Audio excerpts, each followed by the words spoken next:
ज़्यादा value judgement बिना दिए आपको संक्षिप्त में बताना चाहता हूं कि कितना अजीबोगरीब ये संदर्भ था, जिसमें एक 100 वर्ष से ज़्यादा, 125 वर्ष से ज़्यादा पुरानी राजनीतिक पार्टी के पूर्व अध्यक्ष को दुनिया के सबसे बड़े गणतंत्र से एक प्रकार से इफेक्टिवली, जब तक कि वो कन्विक्शन एक्विटल न बने, निष्कासित कर दिया था राजनीतिक जीवन से, जहाँ तक संसद का राजनीतिक जीवन का सवाल है।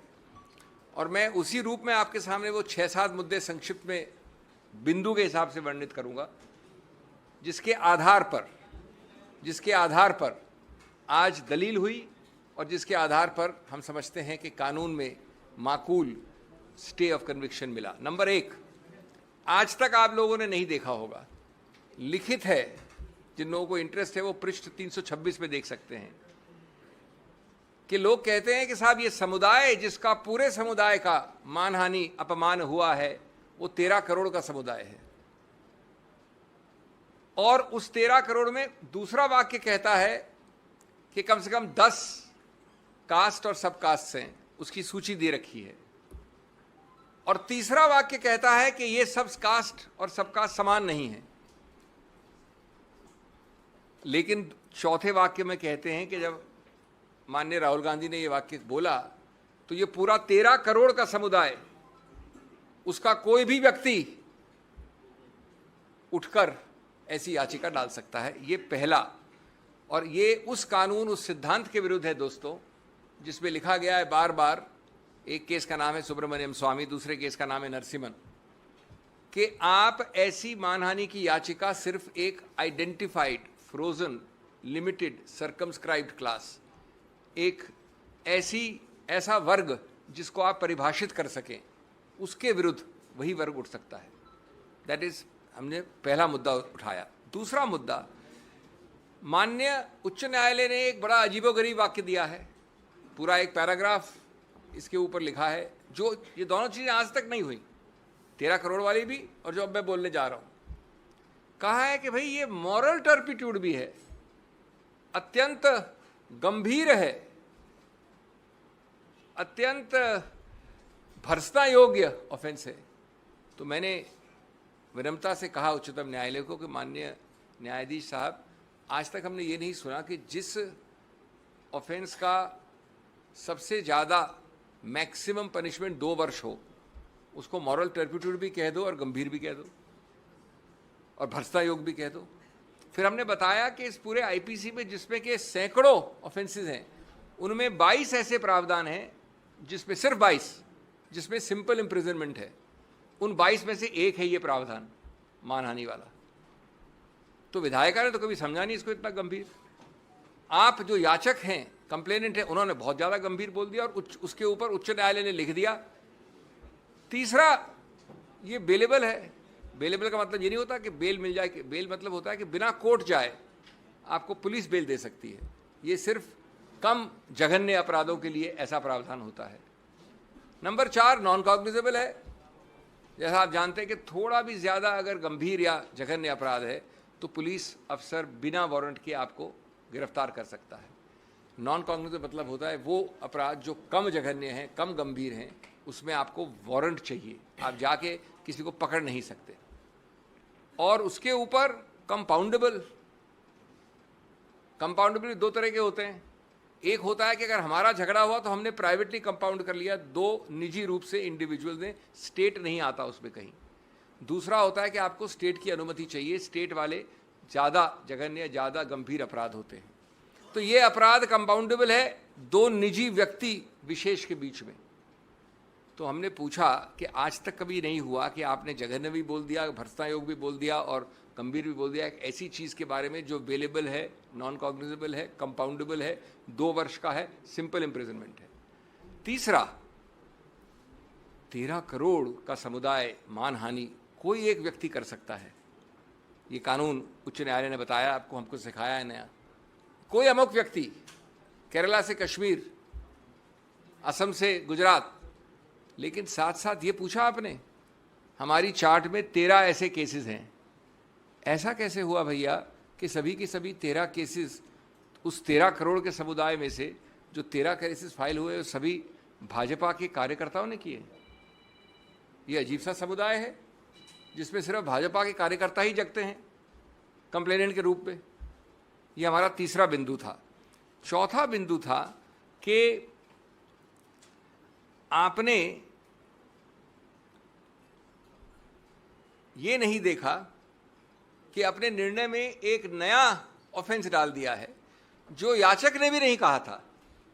एक प्रावधान है 171G representation of peoples act में, उसमें यह है कि अगर दो कैंडिडेट जो इलेक्शन लड़ रहे हैं वो एक दूसरे को किसी रूप से गंदे शब्दों का इस्तेमाल करते हैं तो ये लिख दिया है माननीय उच्च न्यायालय। लेकिन 171G तो न याचक का केस था न हमारा केस था, किसी ने रेज ही नहीं किया था।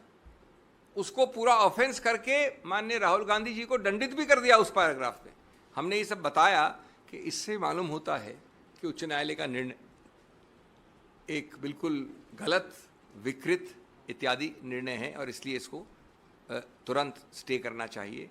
इसके अलावा हमने कई और चीज़ें दी हैं जिनको मैं आपको तकनीकी रूप से नहीं बताऊंगा, सिवाय इसके कि जो मूल वाक्य है जो कि 3 पृष्ठ की राजनीतिक स्पीच में कोलार में 1.5 वाक्य या 3 लाइन का वाक्य बनता है, उसको सिद्ध करने के लिए जो एविडेंस एक्ट में एक सर्टिफिकेट चाहिए वो आज तक किसी ने उपलब्ध नहीं करवाया।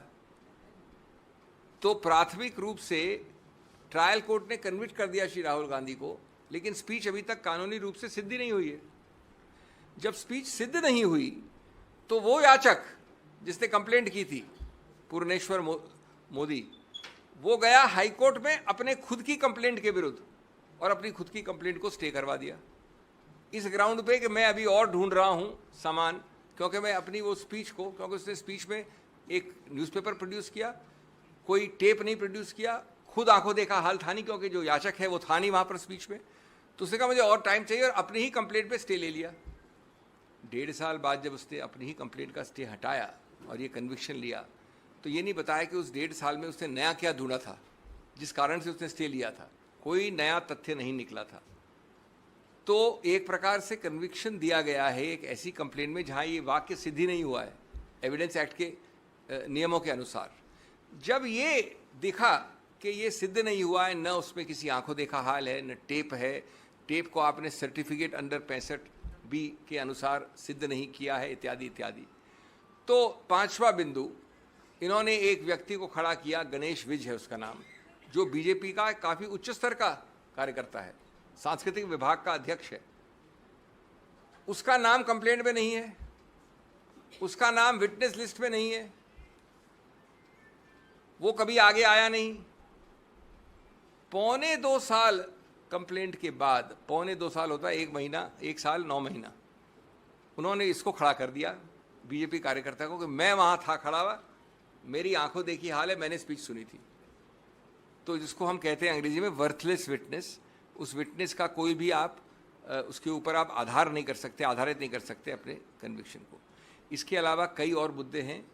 एक मुद्दा जो पूरी तरह से देखा भी नहीं उच्च न्यायालय ने, कि आप कब तक जो जनता जन समुदाय है वायनाड का, उनको वंचित रखेंगे एक चुनावित व्यक्ति द्वारा। ये कानून में एक मुद्दा है, मैं सिर्फ राजनीति की बात नहीं कर रहा हूँ, कानून में ये अहम मुद्दा माना जाता है कि क्यों आप कन्विक्शन स्टे करें। 7वां मुद्दा जिस पे बहुत अहमियत दी है, जो ऑर्डर भी आप पढ़ेंगे शाम को, जो ऑर्डर आएगा, तो हमने बहस की थी कि अगर 11 महीने, 1 साल 11 महीने और 29 दिन का दंड होता तो पर्याप्त नहीं होता इस डिस्क्वालिफिकेशन के लिए। यह आवश्यक है कि 2 साल का हो, नहीं तो डिस्क्वालिफिकेशन लागू नहीं होता। अब रोचक बात यह है कि 2 साल इस दंड के लिए मैक्सिमम है, और आज तक जिन लोगों को इसका अनुभव है वो जानते हैं कि 2 साल का कभी भी दंड जो मैक्सिमम पनिशमेंट होता है नहीं दिया गया है। लेकिन उसको छोड़िए, अगर आपको मैक्सिमम पनिशमेंट देना है दंड, तो जो आप सेंटेंसिंग की कार्रवाई कन्विक्शन की कार्रवाई से अलग होती है। मैं पहले कन्विक्ट कर दूंगा आपको, उसके बाद मेरे को अलग एक सुनवाई करनी होती है सेंटेंसिंग में। तो माननीय जज ने कहीं ये कोई कारण नहीं दिया, कोई औचित्य नहीं बताया कि क्यों हमने आपको 2 वर्ष का मैक्सिमम अधिकतम दंड दिया है। अगर उन्होंने कोई कारण नहीं बताया, 15 मिनट में सेंटेंसिंग, राहुल गांधी जी गए थे कोर्ट, तो अगर आप कारण नहीं बताओगे तो उसका आधार नहीं होगा, तो 2 वर्ष कैसे आपने लागू किए एक साथ? 8वां, उन्होंने कहा कि ये तो हैबिचुअल ऑफेंडर हैं।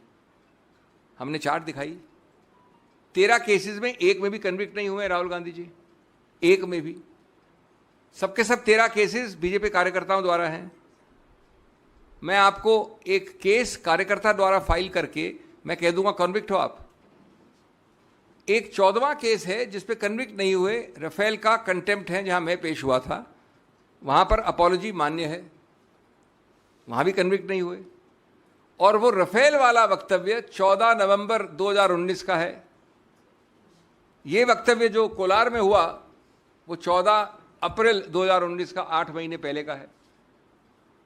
तो आप कोलार के लिए कन्विक्ट नहीं कर सकते एक ऐसे वाक्य के आधार पे जो 8 महीने बाद हुआ। इस प्रकार के मैं आपको कई और मुद्दे दे सकता हूं। इसका मूल उद्देश्य क्या है? मूल उद्देश्य है ये बताना कि ये कन्विक्शन हमारा पूरा विश्वास और आशा है, हमारा हौसला है कि निकट भविष्य में ये कन्विक्शन एक्विटल में बदल जाएगा। अपील इसकी चल रही है, कन्विक्शन की बात कर रहा हूँ। तब तक, जब तक ये चलती है, तब तक आप किसी व्यक्ति को डिस्क्वालिफिकेशन के आधार पर निष्कासित कैसे रख सकते हो, उनका स्थान रिक्त कैसे रख सकते हो? उनको जितने लोगों ने, आप जानते कितने लाख लोगों ने उनको चुनावित किया, उनको आप वंचित कैसे रख सकते हो इस पद से? और इसलिए बैलेंस ऑफ कन्वीनियंस चाहती है कि ऐसे केस में आपको स्टे करना चाहिए। हमारी दलील मान के उन्होंने स्टे किया।